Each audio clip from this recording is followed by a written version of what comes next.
Selamat datang teman-teman di channel 19x19 TV. Saya dengan Yohanes Andrew. Jadi kali ini saya ingin menjelaskan bagaimana tahapan memulai suatu permainan dalam permainan Ego, Baduk atau Weci. Ya, jadi sebelum mulai main, biasanya untuk yang selevel gitu, atau biasa kalau turnamen pada umumnya yang menggunakan tanpa sistem handicap, kita menggunakan sistem yang namanya nigiri gitu. Jadi kalau nigiri itu sebenarnya bahasa Jepang, artinya menggenggam gitu. Mungkin kalau teman-teman yang tahu nigiri sushi, itu kan nigiri itu menggenggam sebenarnya. Nah, jadi nigiri itu sebenarnya adalah suatu proses gitu, menentukan siapa yang memegang batu hitam, siapa yang memegang batu putih gitu. Seperti yang kita tahu, kalau di Ego itu yang jalan pertama adalah hitam, yang kedua putih gitu. Kalau catur kan pertama putih ya gitu, kedua hitam gitu. Jadi gantian kan mainnya gitu. Jadi kalau catur kan nggak ada, setahu saya ya, nggak ada cara buat tentuin atau proses untuk tentuin siapa yang pegang hitam, siapa yang pegang putih gitu. Biasanya kan atas kesepakatan bersama aja di awal gitu, siapa mau hitam, siapa mau putih gitu. Kalau di Ego sendiri gitu, ada sistem yang untuk menentukan siapa yang pegang hitam, siapa yang pegang putih, ya itu namanya nigiri itu gitu. Jadi nigiri itu istilahnya gampangnya ada tebak-tebakan untuk menentukan siapa yang pegang hitam, siapa yang pegang putih. Oke. Nah, kenapa harus seperti itu? Nggak kesepakatan bersama aja gitu.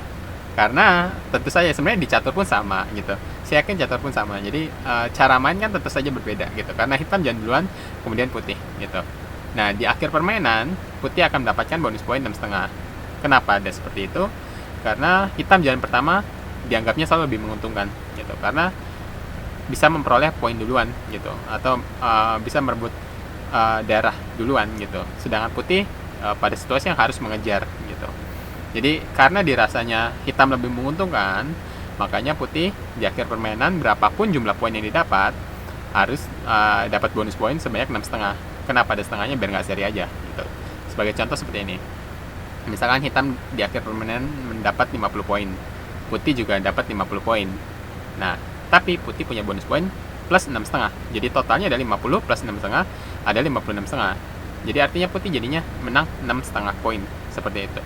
Nah, jadi nigiri ini adalah proses buat nentuin siapa yang pegang hitam, siapa yang putih. Yang dapat putih tentunya di akhir permainan mendapatkan bonus poin 6,5 gitu. Sebenarnya jadi sama-sama enak kok gitu. Yang hitam di jalan duluan bisa mengambil poin duluan, ya putih juga dapat kompensasi. Tapi tentu saja kan gaya main tentu saja beda gitu. Tetap aja biasanya putih harus selalu merespon biasanya langkah hitam gitu. Jadi biar adil nanti, oh saya mau hitam, saya juga mau hitam gitu. Kan untuk biar adil aja, ya dibuatlah sebuah sistem namanya atau metode namanya nigiri. Ya, nigiri itu singkatnya adalah ya tadi, buat menentukan siapa pegang hitam, siapa yang putih. Ya, jadi saya akan memberikan cuplikan jadi bagaimana proses nigiri dalam suatu pertandingan. Jadi di sini ada dua profesional yang akan mulai pertandingan Ego gitu. Nah, jadi sebelum bermainan ya biasa saling menghormat dulu. Ya, kedua pemain akan mengambil batunya. Nah, ini yang namanya nigiri. Nah, jadi yang tadi ini yang mengambil batu putih, dia ngambil segenggam. Ya, itu namanya nigiri, genggam gitu. Jadi biasanya ngacak, nggak usah ngambilnya, udah terserah ngambil aja, asal ambil aja gitu. Asal ambil aja berapapun. Nah, pokoknya stop sampai situ dulu ya. Pokoknya putih asal ambil aja. Yang kebetulan di tempatnya putih asal ambil aja. Nah, yang hitam harus nebak ini di tangan putih ini. Di tangan putih ini kira-kira jumlah batunya ganjil atau genap. Jumlah batu yang diambil putih ganjil atau genap. Jadi dua-duanya sama tadi, sama-sama ngambil batu, cuman bedanya adalah hitam ngambil satu batu atau dua batu. Tugasnya hitam adalah nebak ini di tangan putih jumlahnya ganjil atau genap. Nah, kalau hitam mau nebak di tangan ini jumlahnya ganjil, dia keluarin satu batu. Jadi kalau hitam nih keluarin satu batu di atas papan, artinya secara nggak langsung dia nebak di putih ini atau yang melakukan nigiri ini jumlahnya adalah ganjil, keluarin satu batu. Kalau mau nebak misalkan di tangan putih ini, oh kayaknya ada genap nih gitu, yang ngambilnya dua batu gitu. Jadi cukup ngeluarin satu batu atau dua batu aja. Kalau ngeluarin satu batu, tandanya dia menebak di tangan putih ini artinya ganjil. Kalau menebak dua batu, mengeluarkan dua batu, artinya nebak di tangan putih ini jumlahnya genap gitu. Jadi ini yang laki-laki dia melakukan nigiri, yang perempuan yang nebak gitu. Ya sebenarnya nggak mesti gitu sih, tapi biasanya kalau berdasarkan misalkan di Jepang gitu, kayak ada namanya kode etik atau etikanya lah, biasanya yang melakukan nigiri atau yang lebih tua, lebih senior, lebih kuat bisa juga, biasanya lebih senior sih atau lebih kuat bisa juga memang, atau yang datang duluan pun juga bisa. Jadi yang berhak melakukan nigiri itu yang lebih tua biasanya, lebih senior, lebih kuat, atau datang duluan seperti itu. Dan yang belakangan yang nebak gitu, yang lebih muda gitu. Biasanya etikanya seperti itu. Tapi sebenarnya bebas aja sih, ada juga yang bebas, ya silahkan gitu. Nah jadi pokoknya tugasnya hitam intinya adalah nebak jumlah batu yang dikeluarkan putih gini. Jadi ini yang melakukan nigiri adalah yang cowok, yang perempuan ini dia nebak gitu. Ya kira-kira ini jumlahnya ganjil atau genap. Nah dengan dia mengeluarkan satu batu ini, artinya si hitam ini dia nebak kalau di tangan putih ini, yang dikeluarkan putih ini di sini jumlahnya ganjil.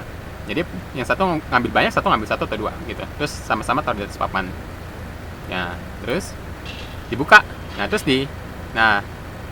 dipasangin dua seperti itu. Nah, oke ya. Jadi kalau kalau hitam sudah taruh satu atau dua, putihnya buka. Terus dipasang-pasangin gitu. Ya, sebenarnya kan intinya kan kita bukan mesti tahu jumlahnya ada berapa, tapi kan kita sebenarnya hanya perlu tahu jumlahnya ini ganjil atau genap gitu. Cuman memang ini biasanya dibuat seperti ini, dipasang-pasangin. Ya tentu aja nanti kalau ketahuan kan, kalau ada lebih satu ya artinya ganjil. Kalau nggak ada yang lebih ya berarti genap. Berarti ini kan nggak ada yang lebih nih, ya berarti genap gitu. Tapi biasanya dibuat seperti ini kok. Biasanya kalau ada 10, terus sisanya taruh di belakangnya gitu. Kalau ngambilnya 20 lebih, misalnya 24 bagaimana? Ya 10, belakangnya 10 lagi, belakangnya 4 gitu. Ya pokoknya dipasang-pasangin lah seperti itu gitu. Nah artinya nih, kan hitam tadi nebaknya di tangan putih kan ini ganjil kan, karena dia ngeluarin satu batu, artinya hitam ini nebak, atau yang mengeluarkan batu hitam ini, atau yang di sini adalah yang perempuan profesionalnya, dia menebak yang di tangan pria ini jumlahnya ganjil dengan mengeluarkan satu batu, artinya dia nebak ganjil. Ternyata hasilnya genap. Nah kalau kayak gitu bagaimana?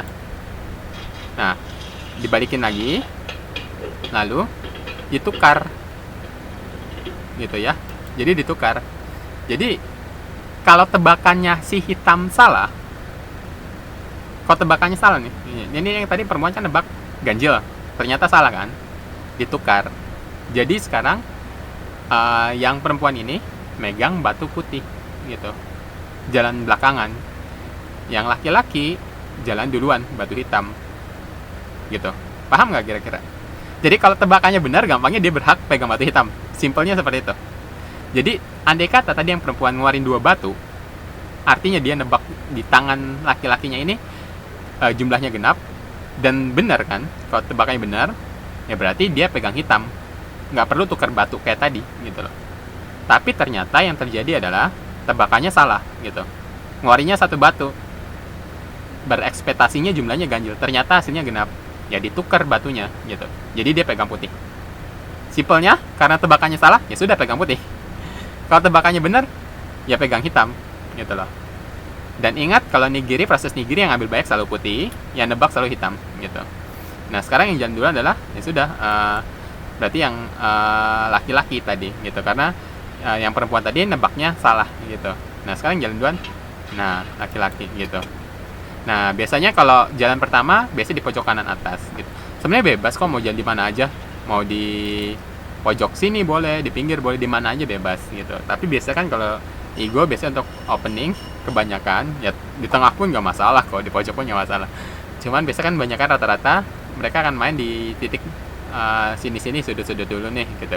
Biasanya ini hanya sekali lagi sama seperti tadi, yang ngambil nigiri putih banyak tuh biasanya kan lebih senior gitu, atau lebih tua gitu, atau lebih kuat, atau yang datang duluan seperti itu. Nah sama, yang jalan hitam pertama biasanya kalau mau jalan di daerah sudut, biasanya kan naruh di pojok kanan atas. Ya bisa aja sebenarnya kan pojok kiri bawah gitu, atau pojok kanan bawah gitu, atau pojok kiri atas. Tapi ini sekali lagi hanya kebiasaan adat gitu, atau etika gitu. Sebenarnya nggak apa-apa kok, nggak masalah taruh sini dimanapun boleh gitu. Cuman biasanya ini karena udah dari dulu gitu. Yang jalan pertama adalah jalan pertama kalau dia mau jalan di daerah sudut, maka biasanya dijalankan di daerah pojok kanan atas gitu. Sebenarnya nggak, sekali lagi ini nggak wajib ya gitu. Cuman biasanya kalau mau jalan di sekitar pojok, ya jalan pojok kanan atas duluan, nggak langsung pojok kiri bawah, pojok kanan bawah atau pojok kiri atas gitu ya. Jadi biasanya pojok kanan atas gitu. Kayak kalau mau di tengah gimana ya, nggak apa-apa gitu. Kalau di tengah ya udah nggak masalah kan gitu. Cuman kalau misalkan mau ngincar sudut, biasanya ya ambil pojok kanan atas. Itu sekali lagi hanya sekedar etika aja gitu ya. Itu biasanya kebiasaan aja ya, Jepang, Korea, China gitu, Tiongkok dia pakai seperti itu gitu. Jadi ya kira-kira seperti itu gitu. Habis itu ya, habis hitam jalan ya gantian putih jalan gitu, hitam putih gantian. Nah ini habis hitam jalan ya udah putih gitu. Biasa putih pun sama gitu ya. Langkahnya ya biasanya kalau mau ambil pojok ya langsung pojok kanan atas duluan dari sisi putihnya. Ini kan putih di sini nih ya, di sini. Jadi pojok kanan atasnya dia ini gitu. Tapi kalau misalkan mau langsung nyerang hitam ini, berarti dekat-dekat sekitar sini ya nggak masalah juga. Sebenarnya mau jalan di sini pun nggak masalah kok. Cuman ini kebiasaan aja. Sekali lagi kebiasaan aja kalau jangan ngambil sudut pertama gitu. Biasanya ngambilnya pojok kanan atas. Jadi kalau ada sisi hitam kan duduknya di sini ya gitu. Pojok kanan atasnya ini gitu. Kalau putih ya karena putih duduknya di sini berarti pojok kanan atasnya putih ini. Jadi ini posisi kameranya nih dia sama dengan posisi pandang hitam biasanya seperti itu. Nah jadi biasanya gitu. Jadi sebelum mulai permainan khususnya kalau turnamen yang tanpa menggunakan sistem handicap, atau biasanya kalau kita baru pertama kali ketemu orang kita belum tahu levelnya gitu, atau gampangnya kalau kita mau main tanpa adanya handicap gitu, artinya yang main putih berhak dapat bonus poin 6,5 gitu ya. Dilakukan adalah cara tebak-tebakan seperti ini. Nama tebak-tebakannya adalah nigiri gitu ya. Jadi seperti itu kok gitu untuk mengawali sebuah permainan Igo, Go, Baduk atau Weci gitu ya. Jadi mungkin kira-kira seperti itu dulu penjelasan saya mengenai nigiri atau permulaan sebelum memulai suatu permainan. Jadi bagi teman-teman yang menyukai video mengenai Igo, jadi silakan like, subscribe, komen, dan silakan share juga mungkin teman-teman yang sedang mencari info-info mengenai Igo atau Baduk juga atau Weci.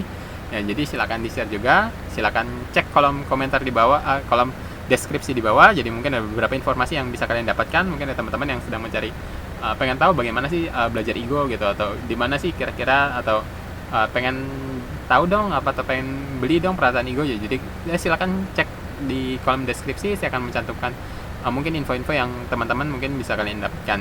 Oke, terima kasih atas perhatiannya. Sampai sini dulu, kita ketemu lagi di video berikutnya.